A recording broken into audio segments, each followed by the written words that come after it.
ನಮಸ್ಕಾರ. ನಾನು ಬಾಲರಾಜ್ ಗುತ್ತೇದಾರ್, ಜಾತ್ಯತೀತ ಜನತಾದಳದ ಕಲಬುರಗಿ ಜಿಲ್ಲೆ ಅಧ್ಯಕ್ಷ ಮಾತಾಡ್ತಾ ಇದ್ದೀನಿ.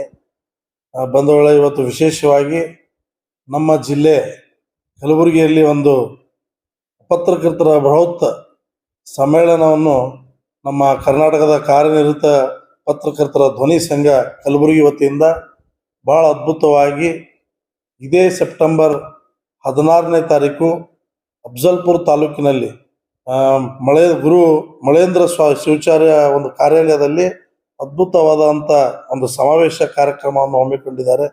ಅನೇಕ ಗಣ್ಯರು, ಟಿವಿ ಆ್ಯಂಕರ್ಗಳು ಮತ್ತು ನಿವೃತ್ತ ಅಧಿಕಾರಿಗಳು, ಭಾಳಷ್ಟು ಜನ ವಿಶೇಷವಾಗಿ ಈ ಒಂದು ಕಾರ್ಯಕ್ರಮದಲ್ಲಿ ಪಾಲ್ಗೊಳ್ತಾ ಇದ್ದಾರೆ. ಕಲಬುರಗಿ ಜಿಲ್ಲೆಯ ವತಿಯಿಂದ ಇದೊಂದು ಅದ್ಭುತವಾದಂಥ ಒಂದು ಕೊಡುಗೆ, ಪತ್ರಕರ್ತರ ಒಂದು ಧ್ವನಿಯಾಗಿ ಇವತ್ತೇನು ನಮ್ಮ ನೇರ ನಿರಂತರ ಏನು ಅವ್ರ ಸುದ್ದಿ ನಮಗೇನು ಮುಡಿಸ್ತಾ ಇದ್ದಾರೆ, ಅವ್ರ ವತಿಯಿಂದ ಇದೊಂದು ಒಳ್ಳೆಯ ಕಾರ್ಯಕ್ರಮಕ್ಕೆ ನಾನು ಕೂಡ ಬರ್ತಾ ಇದ್ದೀನಿ. ತಮ್ಮಲ್ಲೂ ಕೂಡ ಇಂಥ ಒಂದು ಅದ್ಭುತವಾದಂಥ ಕಾರ್ಯಕ್ರಮಕ್ಕೆ ಎಲ್ಲರೂ ಭಾಗವಹಿಸಿ ಕಾರ್ಯಕ್ರಮವನ್ನು ಯಶಸ್ವಿಗೊಳಿಸೋ ನಮ್ಮ ಮಾತನ್ನು ಈ ಸಂದರ್ಭ ಹೇಳಿ ನನ್ನ ಮಾತುಗಳು ಕೊಡ್ತೀನಿ. ನಮಸ್ಕಾರ.